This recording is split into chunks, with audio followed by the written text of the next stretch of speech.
रब ज़िदनी इल्मा। सब क्या हाल है आप लोगों के? ओके जी, आज का जो हमारा लेक्चर है दैट इज अबाउट IFRS 5। ठीक है, इंटरनेशनल फाइनेंशियल रिपोर्टिंग स्टैंडर्ड 5, जो कि है non current assets held for cell and discontinued operation.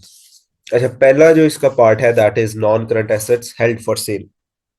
ये क्या है? देखिए, व्हाट हैपेंस नॉर्मली, जो एसेट्स की क्लासिफिकेशन है, जब हम लोग उससे टेंजिबल और नॉन टेंजिबल में या इनटेंजिबल में डिवाइड करते हैं, तो टेंजिबल एसेट्स वो होते हैं जो कि उनकी फिजिकल स्टार्स होती है, जो इनटेंजिबल होते हैं उनकी फिजिकल स्टार्स नहीं होती। अच्छा, एक और क्लासिफिकेशन इनकी होती है एसेट्स की, जो कि करंट और नॉन करंट होते हैं, जो बेसिक क्लासिफिकेशन है। अच्छा, नॉन करंट एसेट्स कौन से हैं? दोज एसेट्स और those expenditure will be giving you benefit for more than 1 year, and they are capitalized and written in your statement of financial position as your non-current assets, right? अब होता क्या है, if company have decided that उसने किसी non current asset को बेच देना है with in 1 year of time. अब देखिए, फाइनेंशियल स्टेटमेंट्स का पर्पस क्या है? अगेन, बेसिकली दो उसकी क्वालिटेटिव करेक्टरिस्टिक्स है, एक रिलायबिलिटी और एक रेलिवेंस। अब अगर कंपनी ने ये डिसाइड कर लिया, एंटिटी ने ये डिसाइड कर लिया कि we will be selling this non current asset, non current assets are there for generating revenues. जब कंपनी ने ये डिसाइड कर दिया कि they will be selling that asset, तो व्हाट विल हैपन? वो asset will be in future that will be no longer use for generating the revenues. तो IFRS 5 ये कहता है, अगर इस तरह की सिचुएशन है, तो rather than writing that non current assets which has been decided to be sold with in one accounting period, that asset should be disclosed under current assets. But heading क्या होगी? Non current assets held for sale. अच्छा, जब इसको current non current में से current में ले आएंगे, तो इसकी इफेक्टिवली इसका क्या होगा? इफेक्टिवली ये होगा कि इसकी डेप्रिसिएशन चार्ज नहीं होगी। ठीक है। अब टू बी वेरी ऑनेस्ट, इसी से यूज करके बहुत सारे अर्निंग्स मैनेजमेंट के टूल्स भी आते हैं। ठीक है, क्योंकि जब डेप्रिसिएशन चार्ज नहीं होगी, एक्सपेंस चार्ज नहीं होगा, जब एक्सपेंस चार्ज नहीं होगा तो प्रॉफिटेबिलिटी बढ़ जाएगी। तो there are several ways to do it. हम लोग इस वक्त फोकस करते हैं non current assets held for sale पे। और फिर अगर डिसकंटिन्यूड ऑपरेशंस क्या होते हैं? Discontinued operation if the company में एक सेपरेट लाइन है जो कि the company has decided to close that down. अच्छा, उसमें भी फिर बहुत सारे नॉन करंट एसेट होंगे जो कि हेल्ड फॉर सेल होंगे, तो उसको कैसे करना है और डिसकंटिन्यूड ऑपरेशंस को कैसे लिखना है। तो ये दो पार्ट है। क्विकली चलते हैं। Reporting financial performance IFRS 5, non current assets held for cell and discontinued operations. अच्छा, हेल्ड फॉर सेल के लिए क्या करना है? Measurement of non current assets held for cell, उसे कैसे मेजर करना है, और डिसकंटिन्यूड ऑपरेशंस को कैसे मेजर करना है। First of all, we have IFRS 5. Objective क्या है? The objective of IFRS 5 are to set out requirements for the classification. Classification मतलब नॉन करंट में से कब करंट पे लेके जाना है, मयरमेंट उसे मयर किस वैल्यू पे करना है, क्योंकि कैरिंग वैल्यू पे नॉर्मली हम लोग कैरी कर रहे होते हैं फाइनेंशियल स्टेटमेंट्स में, तो जब उसे करंट पे लेके जाना है, शिफ्ट करनी है उसकी क्लासिफिकेशन, तो वो किस वैल्यू पे मयर होगी, और प्रेजेंटेशन उसे प्रेजेंट कैसे करना है of non current assets held for cell, in particular requiring that such assets should be presented separately on the face of statement of financial position। क्यों? क्योंकि फाइनेंशियल स्टेटमेंट्स जो हैं वो डिसीजन मेकर्स के लिए होती हैं। फाइनेंशियल डिसीजन मेकर्स के लिए they make decision using that financial information. Updated rules for the presentation of discontinued operations, in particular requiring that results of discontinued operations should be presented separately in the statement of profit and loss। तो discontinued operation अगर होंगे तो उसको भी result separately हम लोगों ने report करने होते हैं। अच्छा जी, अब आते हैं। तीन चीजें थी, क्लासिफिकेशन, मेजरमेंट और प्रेजेंटेशन। क्लासिफिकेशन में क्या आया? Classification as held for sale, an entity shall classify a non-current asset as held for sale if its carrying amount will be recovered principally through a sales transaction rather than through continuing use। देखिए, non current asset हम use करते हैं, we generate revenues from that. अच्छा, अब we are generating revenues, we are getting benefit, जितना साल में benefit लेंगे हम उसे कॉस्ट के साथ मैच करते हैं और डिप्रिसिएशन चार्ज करते हैं। With the passage of time over the period, the cost has been allocated to the cost is normally allocated to the non current asset, and जो non current asset है वो use करके वो depreciate हो जाता है। लेकिन अगर एक एंटिटी ने उसी एसेट को यूज करके रिकवर नहीं करना, उस एक्सपेंडिचर को यूज करके रिकवर नहीं करना, रादर देन उसे बेच के रिकवर करना है, तो वो एसेट हेल्ड फॉर सेल में आना चाहिए। For this to be the case, the following conditions must apply. So you people can ask question at any time, right? The asset must be available for immediate sale in its present condition. होगा क्या? अगर आपने उसको held for cell लाना है तो what should happen? Asset immediately available sale होना चाहिए। ये नहीं होना चाहिए कि आपने कहा जी हम लोगों ने बेचना है, कब बेचना है जी? 3-4 साल बाद। No, that should be immediately. या कब सेल करने के लिए तैयार होगा भाई? 3-4 साल बाद। नहीं, immediately that should be ready for sale. जरूरी नहीं है वो इमीडिएटली सेल हो या ना हो। The sale must be highly probable. अच्छा, हाईली प्रोबेबल का मतलब क्या है? अगर हम लोग IS-37 की गाइडलाइंस को फॉलो करें तो उसमें प्रोबेबल का मतलब होता था मोर देन 50%, लेस देन 95%। तो the sale must be highly probable, meaning that ये तीनों कंडीशन पूरी होनी चाहिए। कौन कौन सी? Management are committed to plan to sell the asset. अच्छा, ये कैसे पता लगेगा the management is committed to sell the asset? उनके जो बोर्ड ऑफ डायरेक्टर्स हैं उसके मिनट्स ऑफ मीटिंग से, कि उनमें मीटिंग जो हो रही है उसमें क्या डिस्कशन हो रही है। There is an active program to locate a buyer. गाड़ी छोटी हो या बस हो या बड़े प्लांट हो, तो कोई एक्टिव प्रोग्राम, ये भी डिस्कस हो रहा होगा मिनट्स ऑफ मीटिंग में। And the asset is being actively marketed at a price that is reasonable. आप ये ना कहो जी आपकी एक प्लांट है जो कि मार्केट में उसकी मार्केट वैल्यू से 4 करोड़ की, आपको जी मैं तो 40 करोड़ का बेचूंगा, ऐसे नहीं है, ठीक है। अच्छा, अब ये जो मिनट्स ऑफ मीटिंग है, ये ऑडिटर चेक करता है। ये बेसिकली 600 की जो सीरीज है ISA की, इंटरनेशनल स्टैंडर्ड और ऑडिटिंग की, वो बताती है कि जब आपने थर्ड पार्टी की कंफर्मेशन लेनी है, ओके, ये तो थर्ड पार्टी की कंफर्मेशन ही है ना इसमें आती, तो ऑडिटर मिनट्स ऑफ मीटिंग भी चेक करते हैं। अच्छा, क्या करना है? सबसे पहले एक पॉइंट ये आ गया कि asset must be available in for immediate sale in present condition. दूसरा, sale must be highly probable.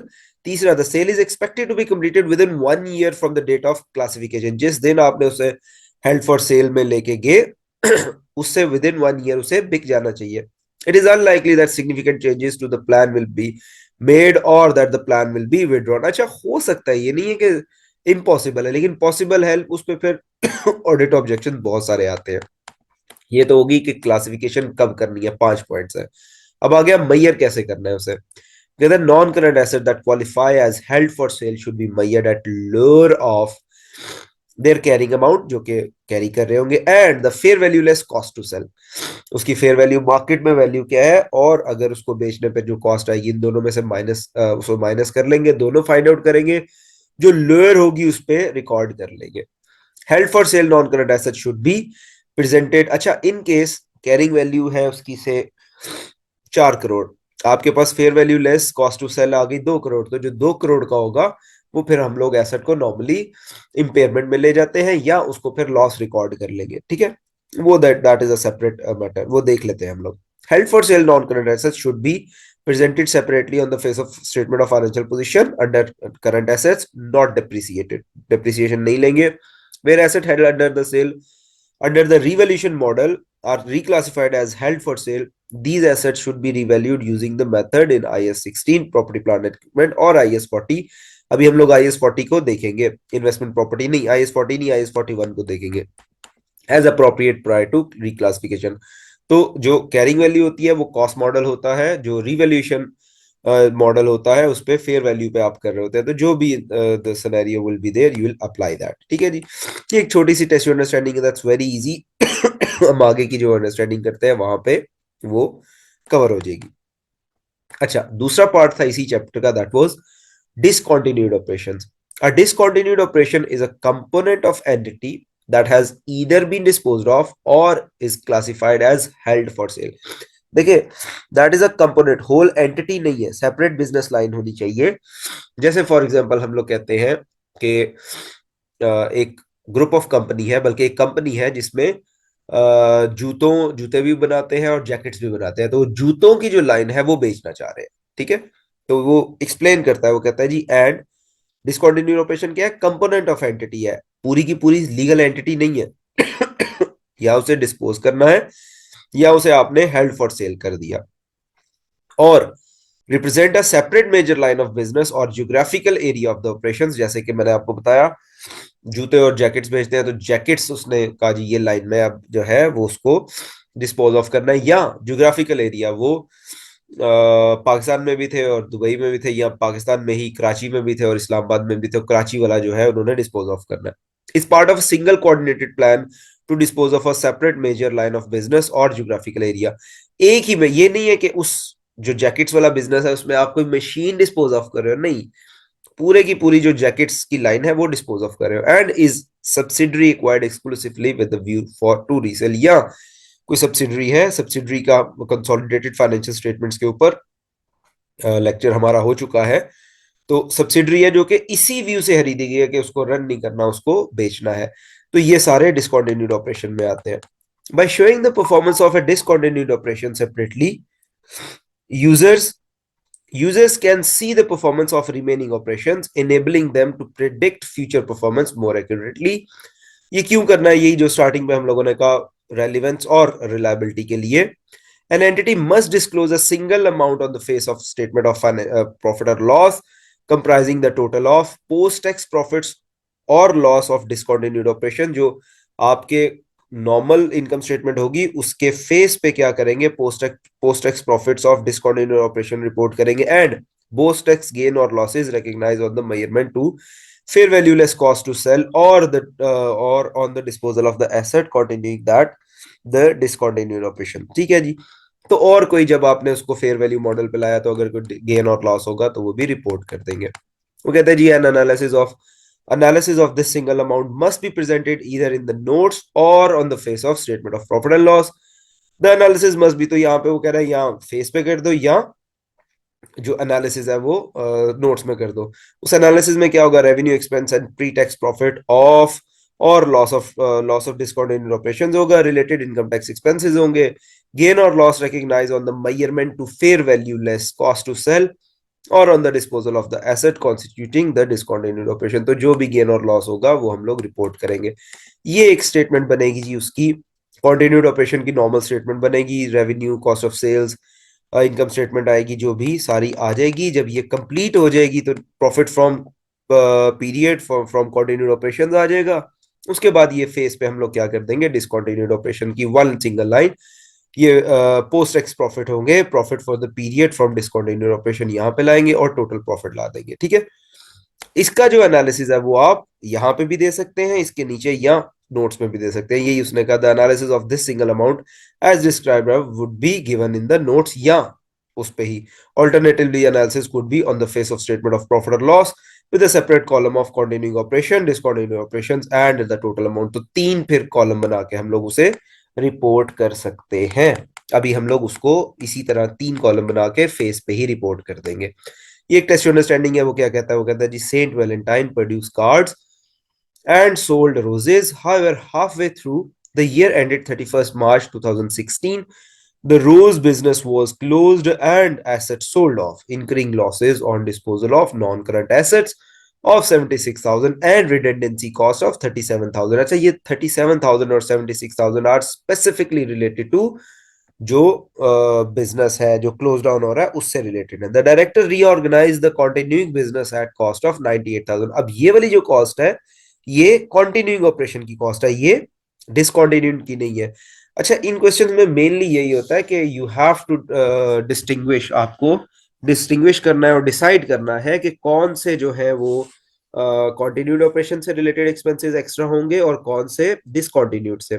तो उसने क्या बता दिया, उसने कार्ड्स का भी दे दिया, उसने रोजेस का भी दे दिया, ठीक है और सारी उसने रेवेन्यू वगैरह भी आपको दे दिया, और अदर ट्रेडिंग इंफॉर्मेशन उसने दे दी कि फाइनेंस को, और क्या कहते हैं, to be allocated to continuing operation. तो फाइनेंस कॉस्ट दे दी, टैक्स दे दिया, और कह रहा है जी draft the statement of profit and loss for the year ended 31st March 2016। Explain how IFRS 5 discontinued operations presentation can make information useful to the users.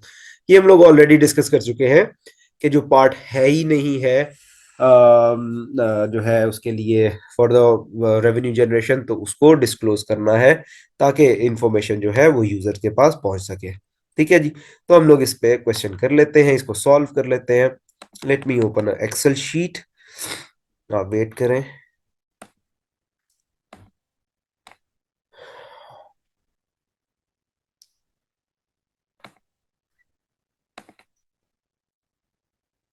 I hope आप लोगों को मेरी स्क्रीन जो है वो नजर आ रही होगी। ठीक है जी, मैं स्टार्ट करता हूँ यहाँ से। वही टॉप पे आप जो है वो लाइनें लिख लेंगे, जो भी उसकी लाइनें होंगी। बिजनेस का नाम है, क्या नाम है जी बिजनेस का? बिजनेस का नाम है सेंट वैलेंटाइन ही कर लेते हैं, ठीक है। तो हम लोग जो है वो जैसे ये वाली हम लोगों की स्टेटमेंट थी, statement of profit and loss presentation with discontinued operation, तो आप जो है इसी तरह टॉप पे 3 लाइनें लिख लेंगे।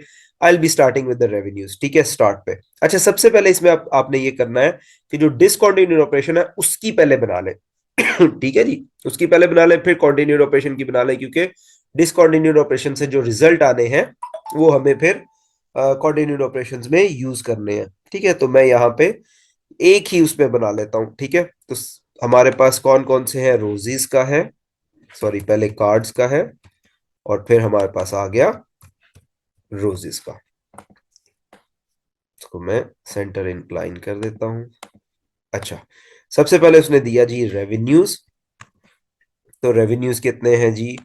रेवेन्यूज है हमारे पास थाउजेंड्स में है, तो रेवेन्यू है हमारे पास 650 कार्ड्स का है और 320 रोजीज का है। तो हमारे पास 650,000 कार्ड्स का आ गया और 320,000 जो है आपके पास रोजीज का आ गया। ठीक है जी, इसमें से अब हम लोगों ने क्या कर देना है? लेस कर देना है कॉस्ट ऑफ सेल्स। तो कितनी आ गई जी? 320 और 150। तो मैं यहाँ पे 320,000 और 150,000 कर दिया। अच्छा, उसके बाद वो क्या कहता है? उसके बाद डिस्ट्रीब्यूशन, तो हमारा यहाँ पे क्या आ जाएगा? ग्रॉस प्रॉफिट कैलकुलेट हो जाएगा। ग्रॉस प्रॉफिट हम लोगों ने कैलकुलेट कर लिया।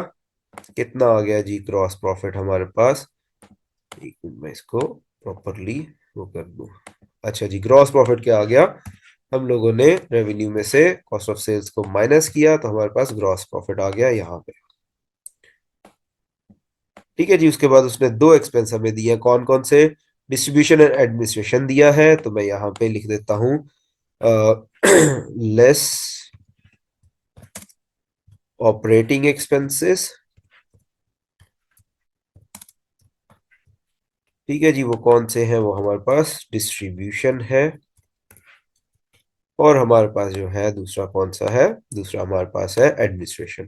तो मैं यहाँ पे उसे एडमिन लिख देता हूँ। ठीक है जी, कितने कितने हैं? दैट इज 60 और 120 एंड 90 एंड 110।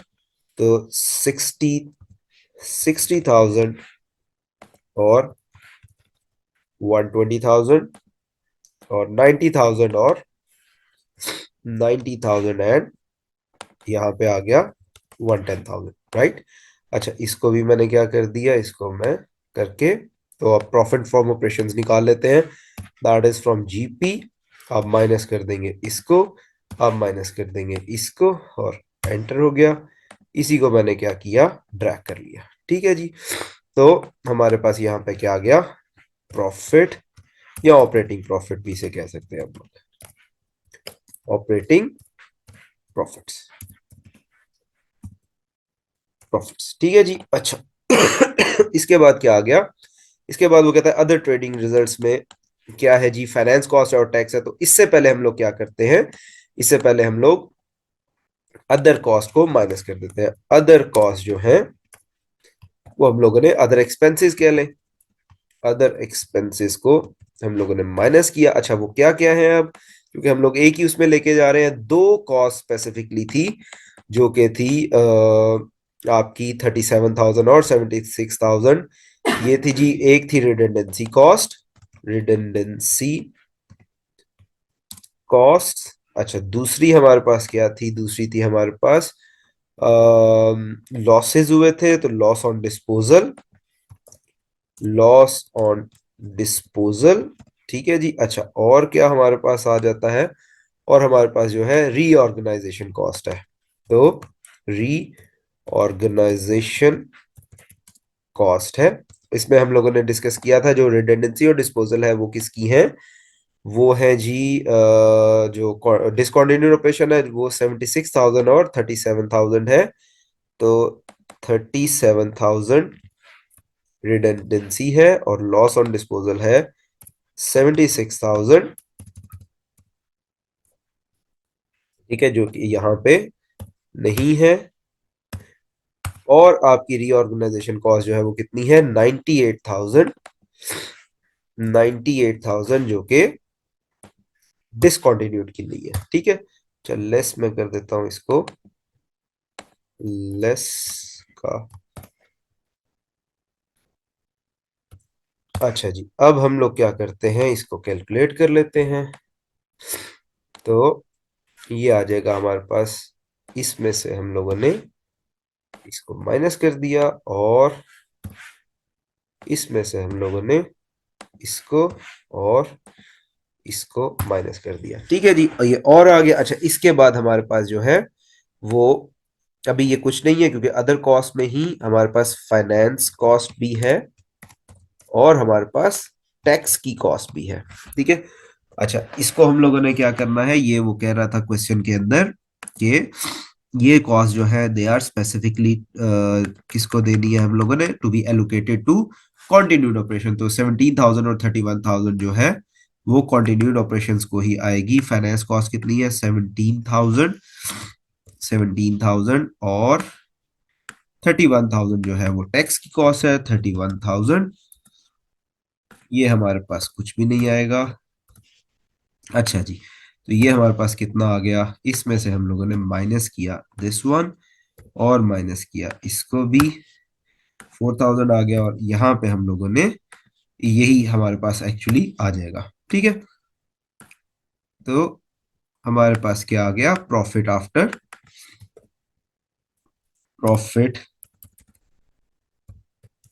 After tax.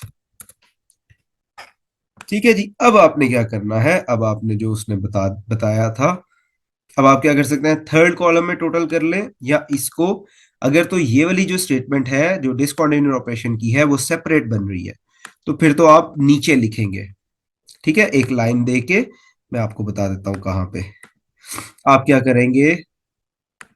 जैसे कि उसने बताया था, यहां पे आप discontinued operation, profit from continuing operation आ गया और डिसकंटिन्यूड ऑपरेशन को यहां पे देके टोटल कर देंगे, अगर आप सेपरेटली कर रहे हैं। ऑल्टरनेटिवली आप क्या कर सकते हैं, on the face of statement of profit और loss with separate column for continued operation, discontinued operation and total amounts, तो आप क्या कर सकते हैं, आप यहां पे जो है उसका प्रॉफिट आफ्टर टैक्स को दे सकते हैं क्या, यहां पे इन दोनों को ऐड करके, तो आप जो है उसको रिपोर्ट कर सकते हैं। ठीक है, इस तरह आप जो है वो बाकी को भी रिपोर्ट कर सकते हैं। तो इसको कहेंगे profit after tax from continued operations. ठीक है जी, इसको मैं थोड़ा सा आगे कर देता हूं, तो आपके पास जो है वो इस तरह आ जाएगा। और अगर आप सेपरेट सेपरेट बना रहे हैं तो ये सेपरेट बन जाएगी, ये वाली इनकम स्टेटमेंट सेपरेट बन जाएगी, ये सेपरेट बन जाएगी और ये 140 मैं करके दिखा देता हूं। अगर सेपरेट बना रहे होते तो आप क्या करते, प्रॉफिट फ्रॉम कंटिन्यूड ऑपरेशन यहां पे आ जाता, यहां पे आप क्या करते, प्रॉफिट प्रॉफिट और लॉस जो है from discontinued operation, continued operation करते और यहां पे आप रिपोर्ट कर देते कितना, -143,000, और यहां पे आप लिख देते, for example you would have been writing over here कि प्रॉफिट फ्रॉम कंटिन्यूड ऑपरेशन कितना है, दिस प्लस दिस, तो हमारे पास ये वाला आ जाता। ठीक है, तो दोनों जो है वे ठीक है, आप ये वाला वे भी यूज कर सकते हो अगर ये सेपरेट बन रही हो, और आप ये वाला वे भी यूज कर सकते हैं।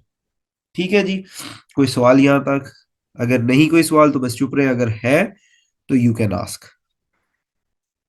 ओके, ठीक है जी, ये हो गया हमारे पास IFRS 5 का